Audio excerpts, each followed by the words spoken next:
Sri Gurubhyo Nama children, welcome to online session. Already I have started with age of industrialization.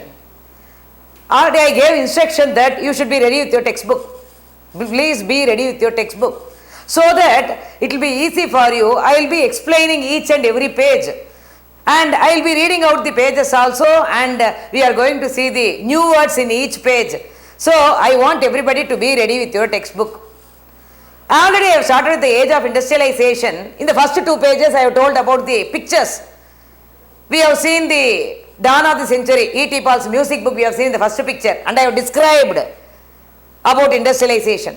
And in the second page we have seen another picture where there were two magicians.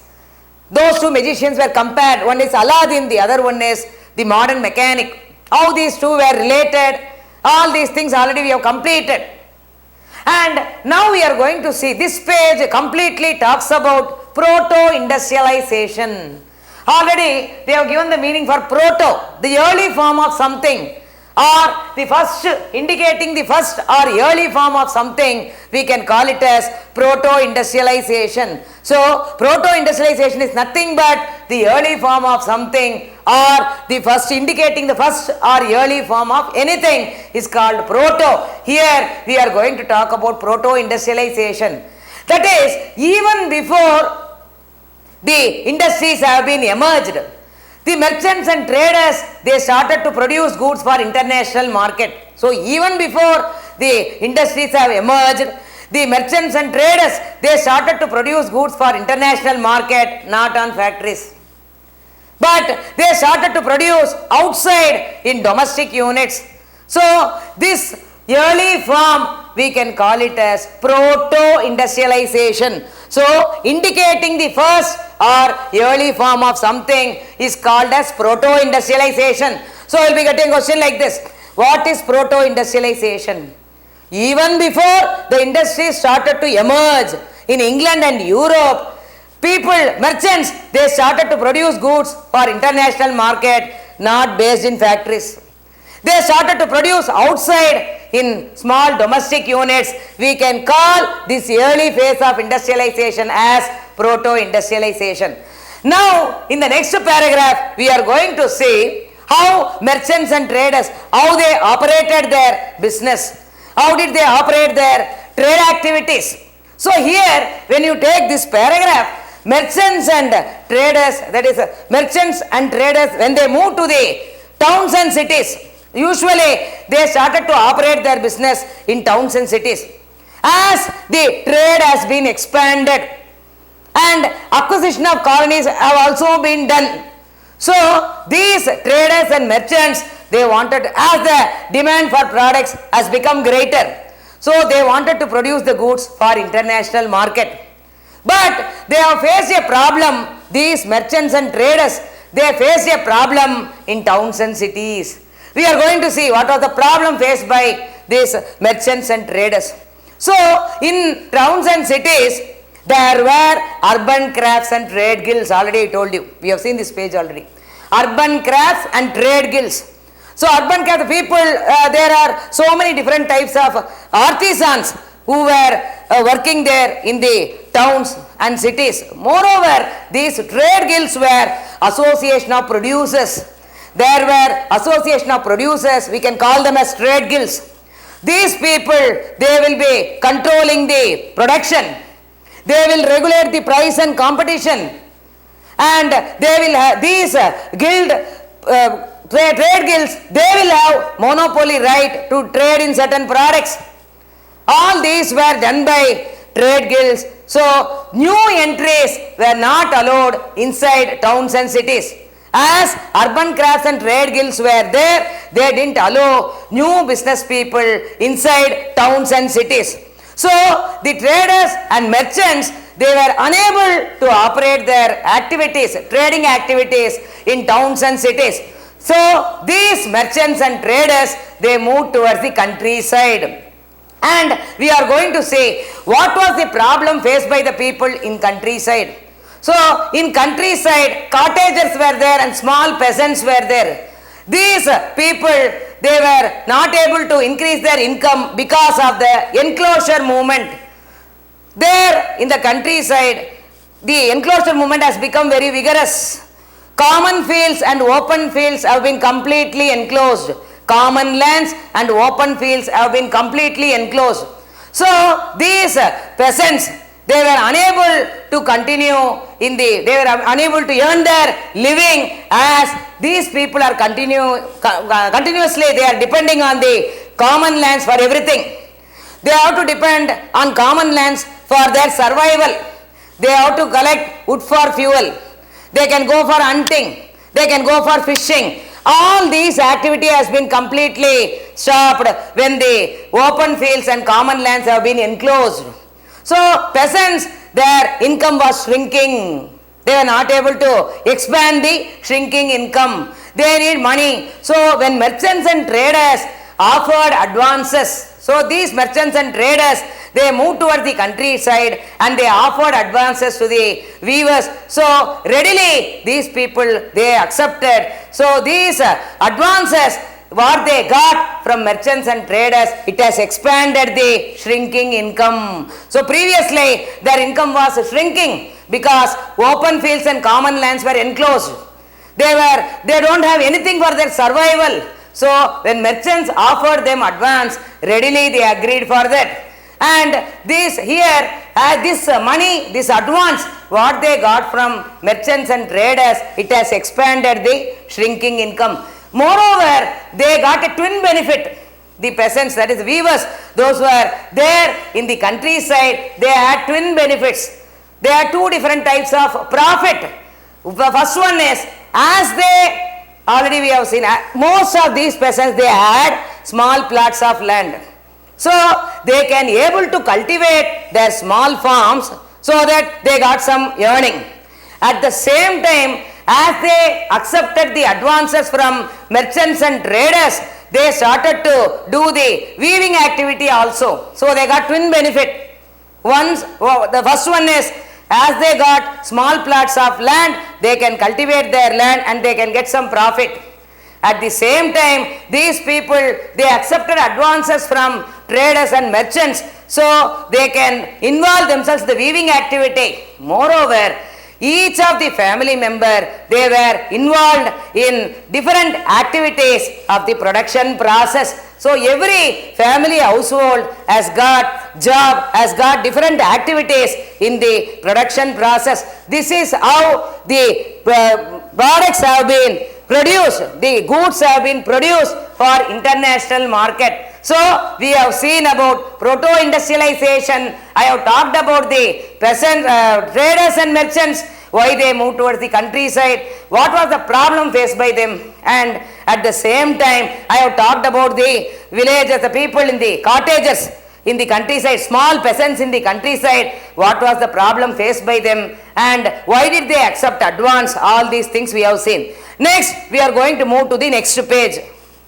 We are going to see how a close relationship has been developed between the towns and the countryside. We are going to see the relationship between the merchants who were in the towns and cities and the weavers or peasants who were there in the countryside. We are going to see how these people they had a relationship, how the merchants who were in the towns and cities as well as the poor peasants or weavers in the countryside, how they continued their relationship. We are going to see now. In this paragraph, merchants were based in towns. So merchants and traders, their base is in the towns.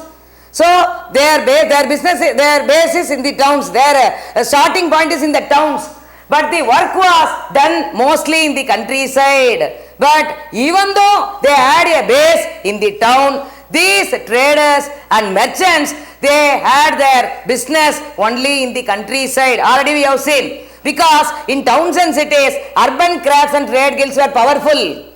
So these new entries were not allowed to operate their business. That's why these people, they moved to the countryside. So even though they had a base in towns and cities, most of the production activities have been carried out in the countryside. A merchant clothier in England purchased wool from a wool stapler. So here as the production is carried out in the countryside. So we are going to say how different people are involved in the production activities. Who are the different people involved in production activities?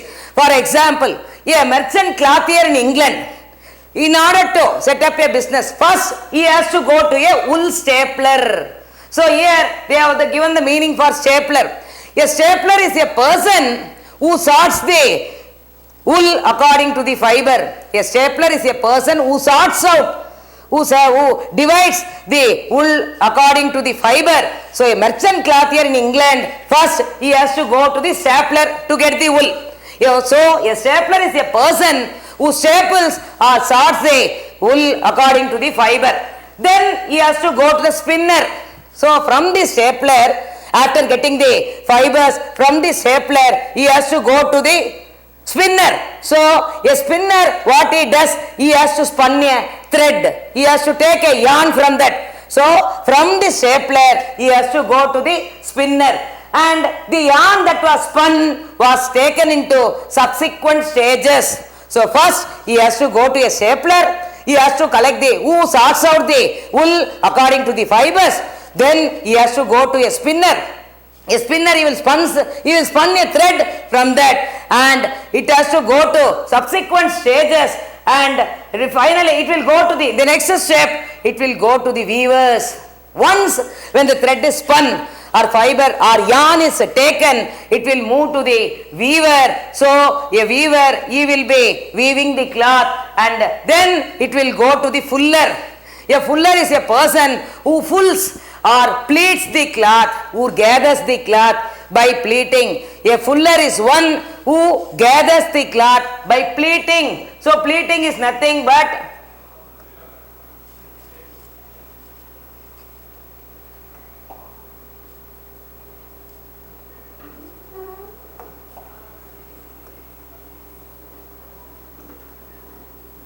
folding.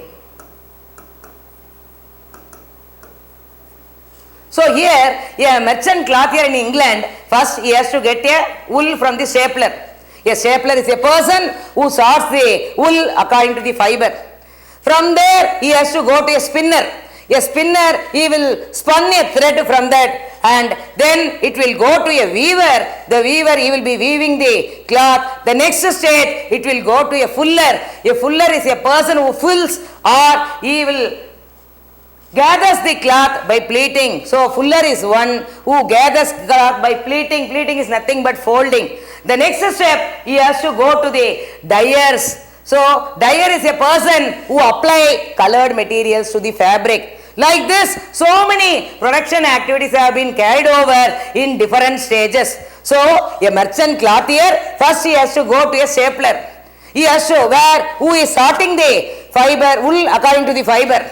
The next one, he has to take this fiber to a spinner, where a thread is spun from that.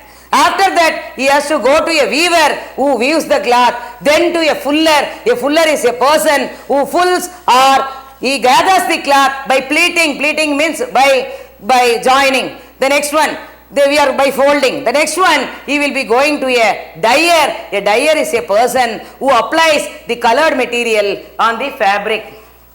The finishing was in London before the export merchant sold the cloth in the international market. Before the cloths have to be sold, before selling the clothes in the international market, finishing has to be done. This finishing work has been carried over in London. So London came to be known as the finishing center. So these so many activities, so many stages were involved in the production process. First we have talked about stapler, then we have seen a spinner, weaver, fuller, dyer, finally finishing has to be done. So before selling the cloths in the international market, so it has to be, finishing has to be done. London came to be called as the finishing center, and this proto-industrial system was thus part of a network of commercial exchangers. So it was completely based on a part of commercial exchangers. It was controlled by merchants, and the goods were produced. Most of this activities were controlled by the merchants, and there were many producers who were involved in different production activities. Each, for every stage of production, nearly 20 to 25 workers were involved. So at each stage of the production, readily 20 to 25 workers were involved. So under each merchant, there will be hundreds of workers. So like this, proto-industrialization has been developed. So here we have talked about proto-industrial system, how there was a close relationship between the towns and cities and the countryside, and I have talked about the various activities that were involved in the production process. Then finally we have come to the nearly more number of people were involved in the production activities. 20 to 25 laborers were involved. Each merchant will be controlling more than 100 people. So like this, proto-industrialization has been developed. Now we are going to move to the next page.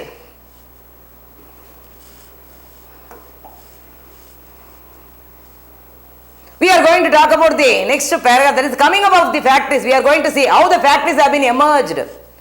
The factories have been set up in 1730s. Factories started to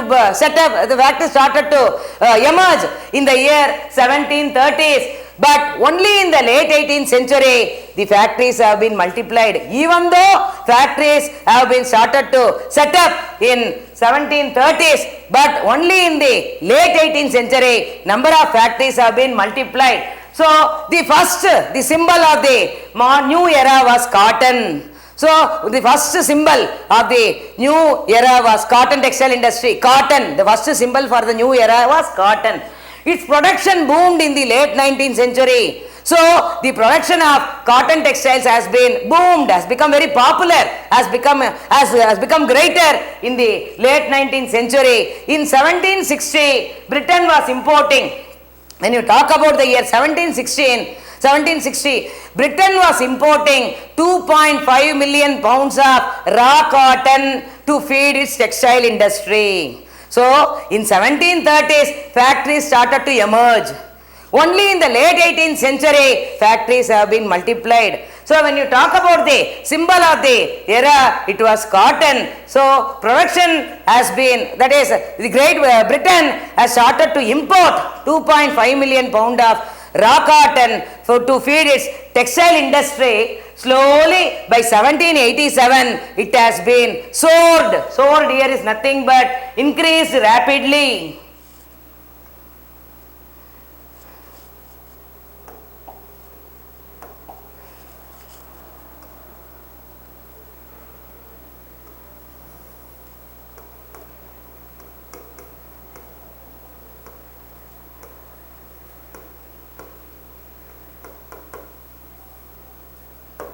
So here actually, even though the factories have been emerged by the year 1730s, only in the late 18th century it has been multiplied. The symbol for the new era was cotton. So Great Britain in 1760, they were able to import 2.5 million pounds of raw cotton to feed its textile industry. By 1787, this production has been increased. So from 2.5 million pound, it has been increased to 22 million pounds. This increase was linked to, how is it possible? How this increase was possible? This was linked to a more number of changes. This has linked to lot of changes that has taken place in the production activities. Now we are going to see the early factories. It has been started in 1730s, but only in the late 18th century it has been multiplied. And the symbol for the new era was cotton. In 1760, Great Britain was able to import 2.5 million pound of raw cotton to feed its textile industry. Slowly, it has been increased. That is, by 1787, they were able to import 22 million pounds of raw cotton. All these changes are possible, which has led to so many changes that has taken place in the production process. Now we are going to say, what are these changes? How is it possible? How was it possible? We are going to see. Series of innovations. So many innovations have been made. Inventions have been made. that has increased the efficiency of the production process. So many innovations were made, inventions were made that has increased the efficacy of each step. Efficacy means efficiency.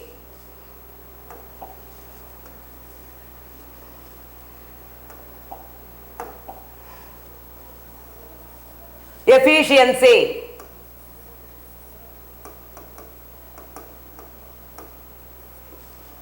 So, a series of inventions have been made in the 18th century. So, all these inventions has led to the increased efficiency of the activities in the production process. There are so many activities involved in the production process, that is carding, twisting, spinning and rolling. There are different activities involved in the production process. They are carding, twisting, spinning and rolling. They enhance. So, all these changes, so it has increased the efficiency of the production process. The output per laborer has been increased. Each labor was made to, the output made by the laborer was greater. Moreover, these laborers, they were able to produce strong yarn and threads.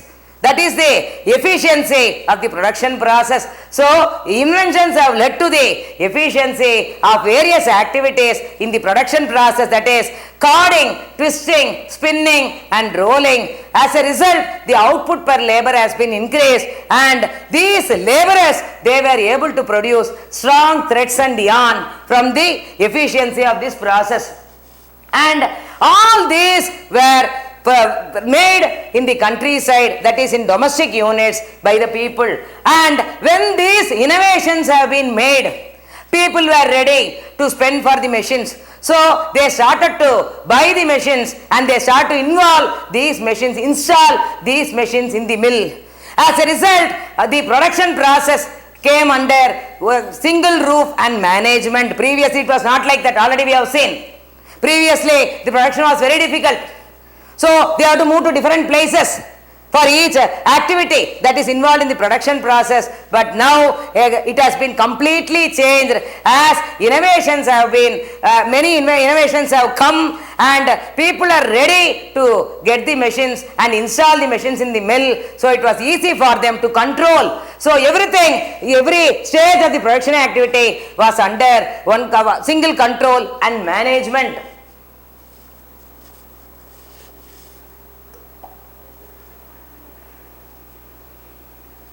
And moreover, when all the activities were done under single system of single management, definitely they can have a careful supervision over the production process. So production process has been carefully supervised, which was not possible when the goods are produced outside in small domestic units, because every activity they have to move here and there for each and every activity. But here it has been completely changed as innovations have come. Machines, they were started to install the machines in the mills. As a result, this production process came under the control of single control and management. So it was easy for them to control the production process, and they can have a careful supervision over the production process, watch over the quality.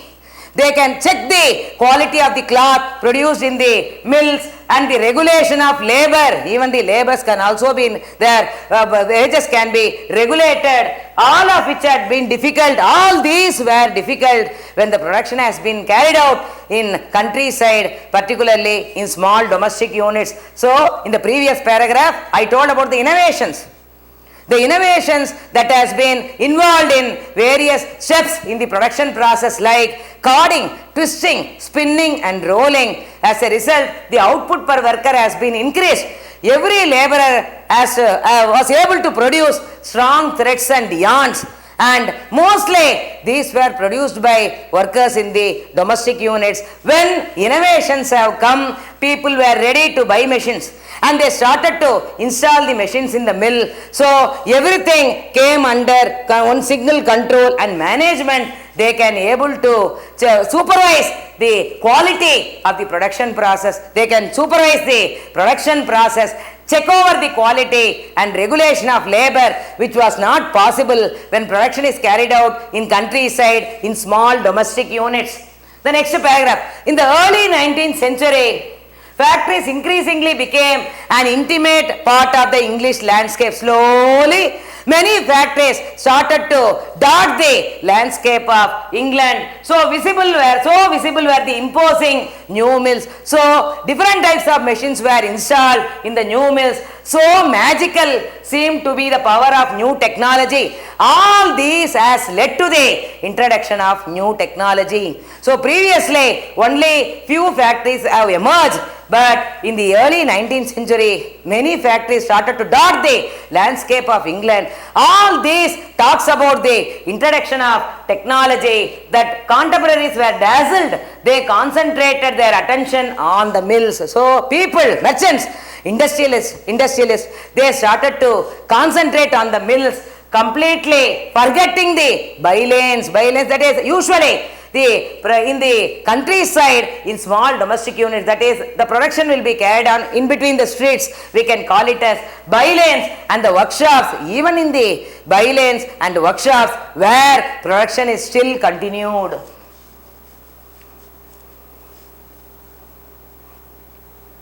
And you can see a picture here. See, chimneys billowing smoke. That means what? Smokes are emerged from the chimneys. It talks about the emergence. Many factories have been emerged in the early 19th century. So smokes are coming out. So chimneys, it starts to exit the smoke. All these indicates that factories have been multiplied in the late 19th century. We are going to say how rapid was the production process. So up to this I am stopping. What are the various steps, how this industrialization has become rapid? We are going to see 4 different points. So I am concluding up to this. We will be freshly starting with the various reasons, various causes for the rapid process of industrialization during the next class. Sri Gurubhyo Nama, children. I want everybody, I already told in the beginning that you should be very careful with your textbook. Textbook reading is very, very important. So up to this I am completing my page. Tomorrow I will be taking with a fresh page. Thank you, children.